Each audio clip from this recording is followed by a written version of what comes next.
Oh, it's not sunny today, it's grey today.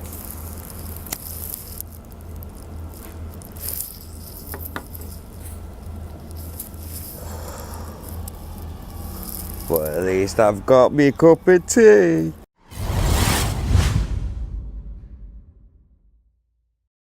What ground people, what you saying? It is I, Diligent Fingers, and welcome back to another morning vlog. But it's not as bright today, it's quite a grey day today. And I thought I'd do quite a happy morning vlog, so to speak.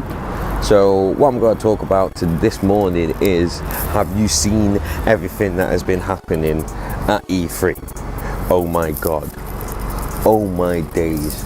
I'm going to list all the games that I'm looking forward to. I've already put up a tweet about it, but main game that I'll say I'm definitely looking forward to is Anthem. Like, Anthem looks amazing. They're calling it the Destiny killer. I'm not so sure about that. I think people just try and use terms like Destiny killer, console killer, this, that and the other kind of killer, in terms of just like trying to bolster up their new release a bit more. Anyway, I digress. Anthem looks amazing. The fact that you're fighting in mech suits, you can fly, you can glide, you know, there's different types of suits that you can work with. There's like a sort of RNG loot system that's sort of worked into the actual fighting mechanics, the shooting mechanics, the gunplay, so to speak. Everything about what I've seen so far about that game just looks amazing.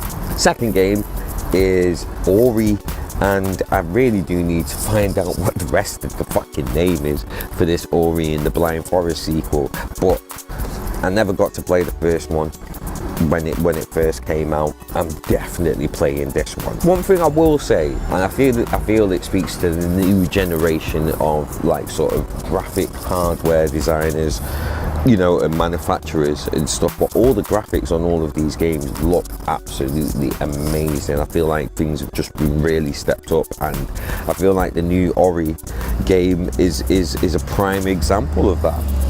It was only a short trailer with a man playing a somber song on a piano, you know, and you saw the graphic fidelity, and oh god, yeah, I'm geeking out at the moment. It's a proper nerd moment right now, but yeah, that just looks amazing. The story looks so desperate and sad and desolate, you know, like I never got to play the first one. I think this might actually, you know, prompt me to get the first one and actually play it through before the second one comes out. But yeah, man, no, it was amazing, absolutely amazing looking game.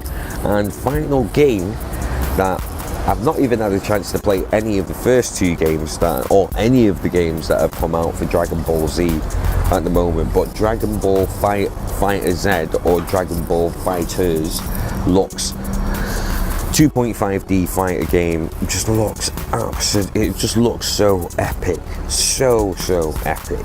Do you know, like the way I've seen Maximilian Dude do a couple of videos on the fighting mechanics, and you know, just how it looks and how it feels to actually play it, how it makes you feel to actually play it. And I kind of get the same giddiness that I first got when I first played Tekken 3 for the first time, or like Street Fighter 2 for the first time, or Killer Instinct for the first time. Like just seeing that it's a new type of fighting game that I've never played before. The whole like 3 versus 3 tag mechanics look really cool and stuff. Like, yeah, I think this is the first E3 where I've looked at it and felt like I'm buzzing off everything that I'm seeing out of E3. Normally when E3 comes around, there's only like 1 or 2 games that I'm like really sort of losing my mind over, or not even that really, you know. But this year's E3, they've been pulling out all the stops, and I'm interested. I feel like there's going to be a lot of money spent this year on playing some good games and stuff. And also Destiny 2, but that's a given. I've already done like a Destiny 2 hype video in regards to that game and stuff like that, so that's not necessarily surprising that that's on that list. But main game, Anthem, that's the main game that I'm really really sort of excited about. But as always, we're gonna get into the, you know, inspirational quote of the day, the positive quote of the day. You know, keep things on a happy note. Do you know what I mean? Or at least give you some food for thought for you to start out your day with.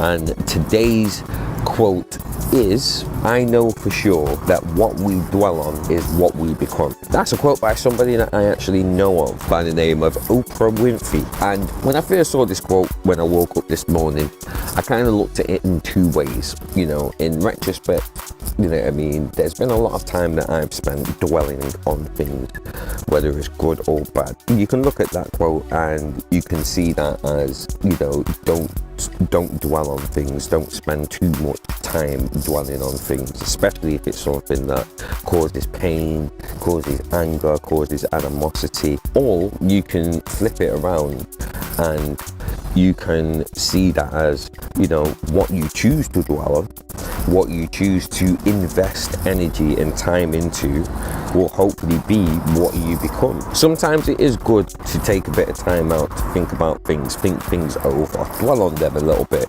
You know, sometimes it can be detrimental, you know, to your mental health, to your physical health. It's how you choose to look at things. It's how you choose to interpret what's going on around you. It's how you choose to shape your perspective or your outlook towards what's placed in front of you. There's a good side and there's a bad side to it, but there's always a lesson. So with that, thank you very much for watching. I hope you have an amazing day. Take it easy and blessings to you all.